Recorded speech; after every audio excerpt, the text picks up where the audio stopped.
사람들 여러분, 큐티를 읽어드립니다. 윤한성 목사입니다. 반갑습니다. 잘 지내셨습니까? 우리 참 어려움이 있었죠, 그렇죠? 우리 국민적으로 굉장히 어려운 시기를 보냈습니다. 이태원에서 여러 가지 어려움이 있었고 많은 사람들이 죽었고 또 그 가족들과 친구들이 남아 있습니다. 정말 마음이 아픕니다. 그래서 우리가 어떻게 해야 됩니까? 기도해 주어야 됩니다. 그렇죠?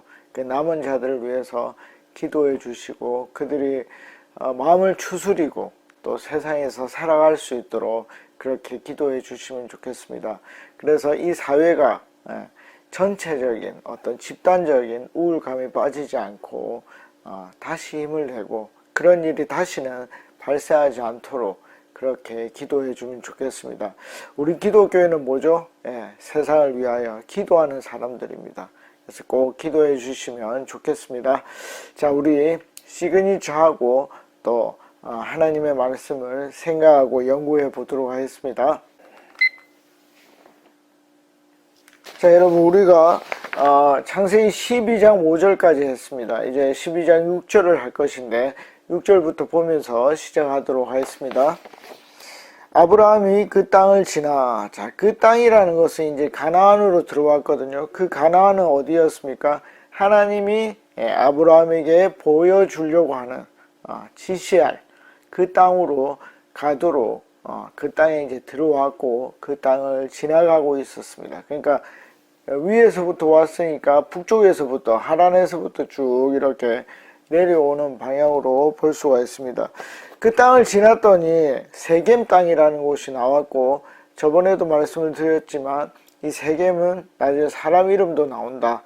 어쨌든 이 세겜이 나타났습니다. 자, 그럼 우리는 어떻게 해야 됩니까? 네이버나 구글이나 이런 곳에서 뭘 해야 되죠? 이 세겜을 쳐봅니다. 그리고 이미지를 보면 세겜이 어느 위치에 이렇게 위치하고 있다 하는 것을 알 수 있습니다. 그리고 보면 이제 8절에 보면은 베델이라는 곳이 나오는데 이 베델과 세겜은 어떻게 연결되는지 보면 어떤 식으로 이동을 해 나가는지를 여러분들이 알 수 있습니다. 자, 세겜에 보면은 모래 상수리 나무, 이것을 우리 날짜 어떤 모래 한다 뭐 이런 뜻이 아니라 그냥 외국어입니다. 그래서 모래 상수리 나무. 그럼 상수리 나무는 뭘까? 그러니까 우리가 공부를 한다는 거는 뭐냐면 정의를 하는 거예요. 정의를 한다는 건 뭐냐면 찾아보는 것입니다. 특별히 이제 수학에서 이 정의가 뭔지를 굉장히 중요하게 생각을 하는데 그 정의를 외우는 것 때문에 뭐죠? 애들이 지칩니다. 그렇죠? 그래서 성경도 그런 게 많아요. 그래서 사실 지명이 나오면 거의 객관이 이렇게 보시면 됩니다. 그런데 조금 더 열정이 있으면 찾아보는 겁니다. 네이버나 구글에서 찾아보시면 그림을 쉽게 알 수 있습니다. 그래서 이 상수리 나무도 찾아보는 거죠. 그러면 뭐가 나옵니까? 참나무의 일종이다 하는 것을 알 수 있습니다. 그러니까 그런 것들을 찾아보는 게 굉장히 중요합니다. 자, 그러면 이 참나무 비슷하니까 넘어가고 그때에 가나안 사람이 그 땅에 거주하였더라. 그럼 뭡니까? 이 거주를 하고 있었으니까 뭐죠? 그 땅은 주인이 있는 땅이다 하는 것입니다. 자, 여기에서 이제 우리가 생각을 좀 해봐야 되는데 하나님은 어떻게 해요? 주인이 없는 땅을 선물로 준 게 아닙니다. 주인이 있는 땅을 줬습니다. 여러분, 그게 정의롭습니까? 그게 공평합니까? 이게 이제 중요한데 여러분들이 생각을 해보는 겁니다. 그러면 이 시대의 가나안 땅은 어떤 땅이었을까? 사람이 빽빽해서 우리 지금 서울같이 사람이 빽빽해서 누가 들어오면 이 땅의 모든 소산을 아주 디테일하게 아주 작은 부분으로 나누어야 되는 것일까요? 여러분, 그렇지 않을 것 같죠? 네, 그렇지 않습니다. 왜냐하면 요거 이제 나중에 알 수 있는 건데 해쪽 속에게 나중에 이제 아브라함이 땅을 얻습니다. 이때까지 나그네예요.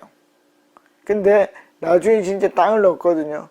그때 해쪽 속이 진짜 어렵게 나누어 주는가? 그렇지 않습니다. 미국에 이 땅을 정복하러 가는 게 있는데, 처음에 미국이 이제 동부에서 이렇게 이제 메이플라워호를 타고 이제 와서 이제 정착을 합니다. 그래서 뭐 뉴욕이나 필라델피아나 이런 곳에 이제 정착을 하죠. 그 다음에 어떻게 됩니까? 금광러시도 있지만 서부로 계속 갑니다. 서부에 뭐죠? 누가 있었습니까? 원주민이 있었죠. 인디언이 있었습니다. 그러면 그 땅을 차지하면 안 됩니까? 되죠. 그 이유가 뭡니까? 분포가 많지 않았다는 것입니다. 그러면 아브라함은 어떤 식으로 할까요?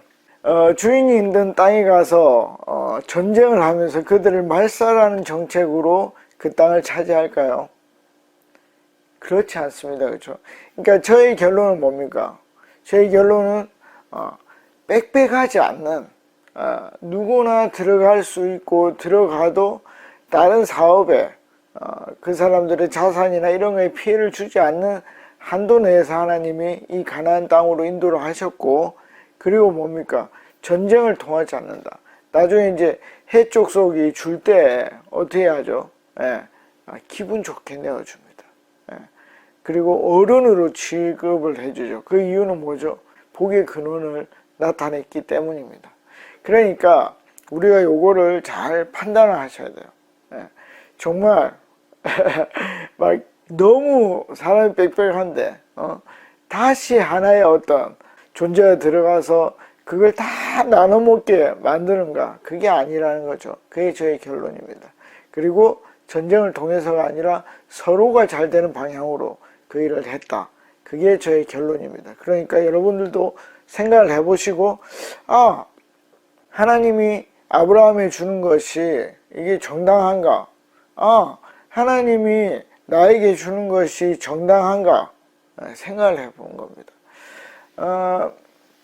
저는 이제 고3 때 기독교 내에서는 범생이었으니까, 하나님에 대한 열정이 있으니까 고민이 됐어요. 제가 학력고사를 잘 쳐서 대학을 가면 뭐가 줄어들죠? 한 사람이 대학에 붙지를 못하죠. 그래서 굉장히 고민을 했습니다. 그게 이런 겁니다. 그러니까 그럼 내가 열심히 공부를 해서 그걸 차지하는 것이 진짜 맞는 건가 틀린 건가 고민해 보는 겁니다. 뭘 통해서? 이 아브라함의 이야기를 통해서.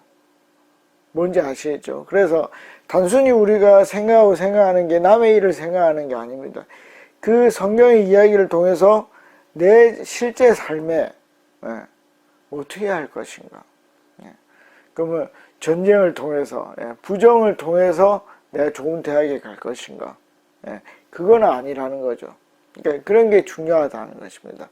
그리고 또 어떻게 해요? 아주 평화롭게 그것을 차지하는 겁니다. 그러면 이제 돈으로 한번 생각을 해볼까요? 내가 돈을 얼마나 벌면 다른 사람들의 어떤 그 이윤을 침해하지 않는 내에서 나도 즐거울 수 있을까? 나도 행복할 수 있을까? 고민을 해보는 겁니다.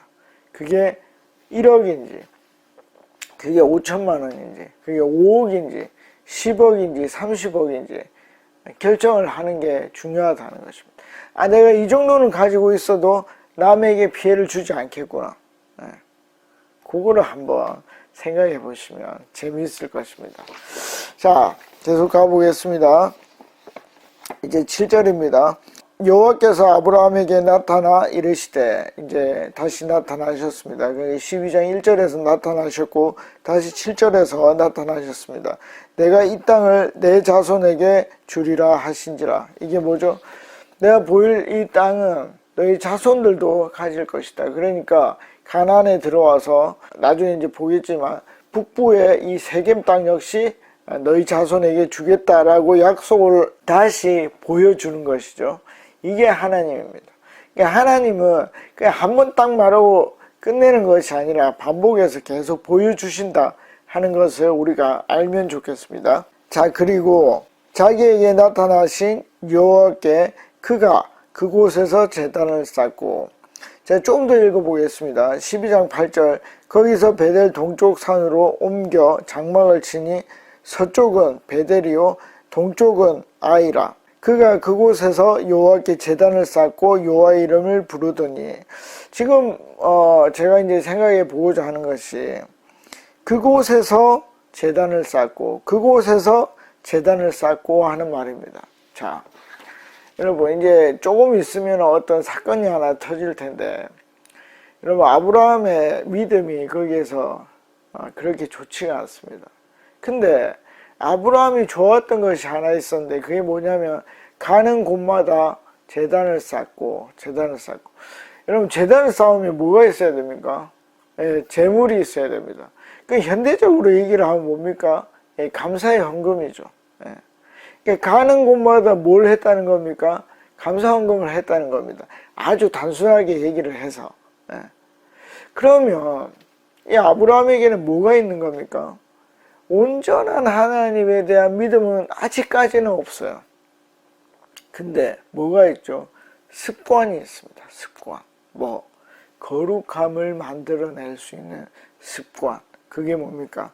가는 곳마다 뭘 한다? 제단을 쌓는다. 하나님께 예배를 드리는 겁니다. 그리고 부른다. 하나님 부르죠. Call God. 하나님 부르죠. 그게 뭡니까? Praise God. 하나님 예배하는 겁니다. Worship God. 그러니까 찬양하고 예배하는 것입니다. 뭐 때문에? 나를 여기까지 인도했기 때문에. 그래서 참 믿음을 가질 때는 두 가지가 있어야 되는데, 원래 참 믿음은 뭐가 강조가 됩니까? 내용입니다. 그렇죠? 컨텐츠. 내용입니다. 내용. 근데 뭐도 있어야 된다? 형식이 있어야 된다. 뭐를 만들어낼 수 있는 형식? 거칠해? 아니요. 좋은 습관을 만들어낼 수 있는 그런 형식이 있어야 된다는 것입니다. 여러분, 교회에 보수적인 교회일수록 형식주의가 많은데, 그 형식주의가 좋습니까? 좋기도 하고 안 좋기도 합니다. 왜 그렇습니까? 겉을 이렇게 잘하게 만드는 형식주의는 데이데이 별로입니다. 그렇지만 그게 만약에 예를 들어서 자녀들이 늦잠을 잔다고 예배 안 가면 저는 깨워서 보내는 게 맞다고 생각합니다.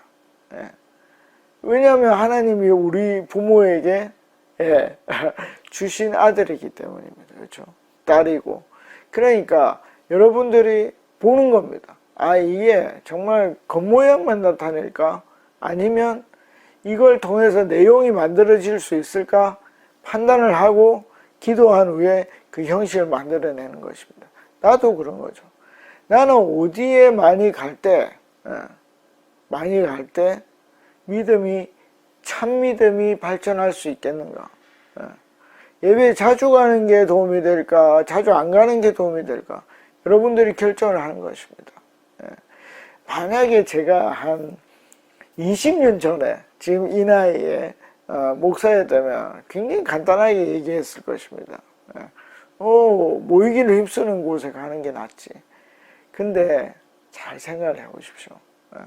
굉장히 복잡한 이 사회에서 정말 내가 어떤 형식을 취할 때 참 믿음을 만들어낼 수 있을지. 이 아브라함은 자기에게 맞는, 자기의 참 믿음을 만들어낼 수 있는 좋은 습관이 있었다. 가는 곳마다 제단을 쌓고 그 다음에 여호와의 이름을 불렀습니다. 여러분들도 어떤 특정한 일이 있을 때 감사 제목을 적고 감사헌금을 해보십시오. 그것이 믿음에 도움이 되는지 안 되는지 여러분들이 보시면 되는 것입니다. 자, 또 보겠습니다. 자, 이제 8절로 한번 가보겠습니다. 8절에 보면 이제 베델이 나오죠. 베델은 벳 하면 집입니다. 하우스, 엘 하면 갓입니다. 그러니까 하나님이 집이죠. 근데 이게 이제 나중에 아브라함, 이삭, 야곱이 나오는데, 야곱이 이제 형을 피해서, 에서 형을 피해서 도망을 칩니다. 그때 이 베델에서 야외 지침을 하게 되죠.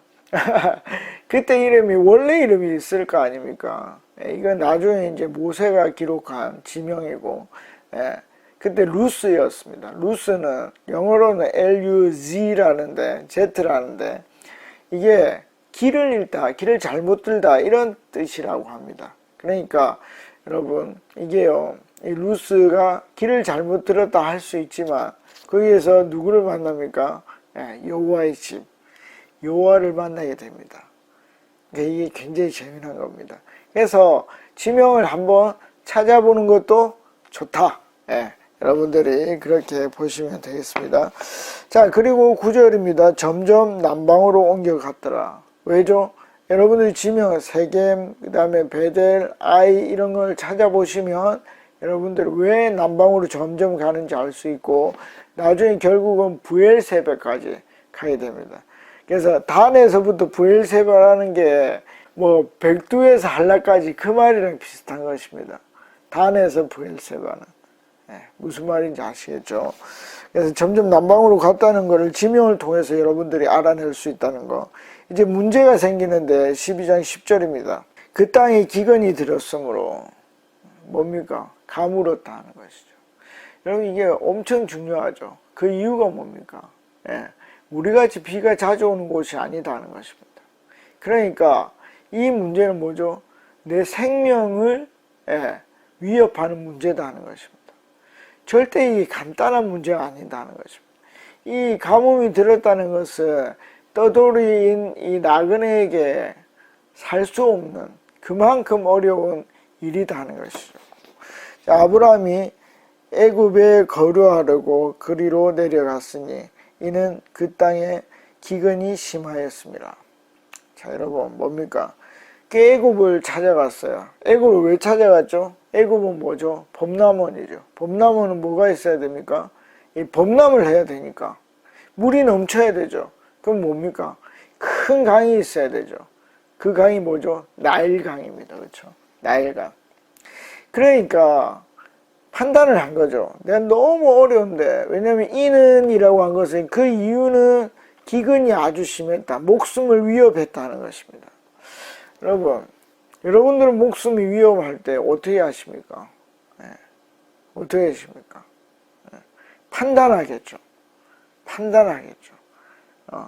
어디로 피해야 살 것인가? 자, 뭐 예를 들면 폭격이 있으면 어디로 가야 됩니까? 지진이 있으면 어디로 가야 됩니까? 건물 안에 있으면 뭐 책상 밑이나 이런 데로 가야 되겠죠.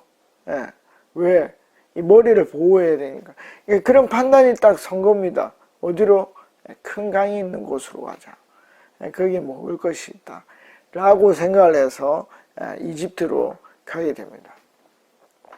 여러분, 그럼 여기에서 문제가 뭡니까?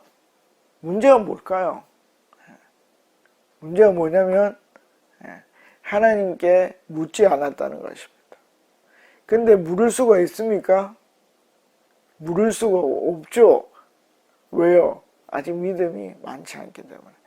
여러분, 위에서 하나님을 예배하고 이 제단을 쌓고 감사 헌금을 드렸습니다. 그러면 믿음이 굉장히 좋은 것 같지만 그렇지 않을 수가 있어요. 여러분, 11조를 낸다고 그 사람이 굉장히 믿음이 좋다 그렇게 볼 수가 없어요. 이 참믿음으로 만들어가는 좋은 단계일 수는 있지만 그렇지 않을 수도 있다는 것입니다. 그래서 이것은 뭐죠? 하나님께 먼저 물었어야 한다는 것입니다. 하나님, 제가 어떻게 했으면 좋겠습니까? 하나님이 갈 땅을 보여준다면서요. 만약에 하나님이 가라고 해서 이집트로 내려갔다면 전 상황이 좀 많이 바뀌었을 것이라고 생각합니다. 자, 11절 가보겠습니다. 1분밖에 안 남았는데 큰일 났습니다. 그가 애굽에 가까이 이르렀을 때에, 자, 가까이 이제 점점 가까이 갔습니다. 그의 아내 사레에게 말하되 내가 알기에는, 내가 판단하기에는 그대는 아리따운 여인이라. 자, 12절. 애굽 사람이 그대를 볼 때에 이르기를 이는 그의 아내라 하여 나를 죽이고 그대는 살리리라. 여러분 어떻게 생각하십니까? 자, 이집트 사람들이 아브라함을 죽이겠습니까? 전 죽인다고 봅니다. 왜 그렇죠? 떠돌이잖아요. 나그네잖아요. 그리고 아무리 그가 뭐 많은 재산과 많은 사람이 있다 하더라도 나중에 이제 롯을 구하기 위해서 쳐들어가거든요. 그러나 그 세계 최강국, 예, 이집트를 상대로 이길 수는 없습니다. 그렇죠? 그러니까 이 판단이 굉장히 좋은 것입니다. 뭡니까? 그대는 살리고 나는 죽일 것이다. 여러분, 지금 제가 계속 말하고 있는 건 뭐냐면 아브라함의 판단이 틀린 게 없다는 것입니다. 네.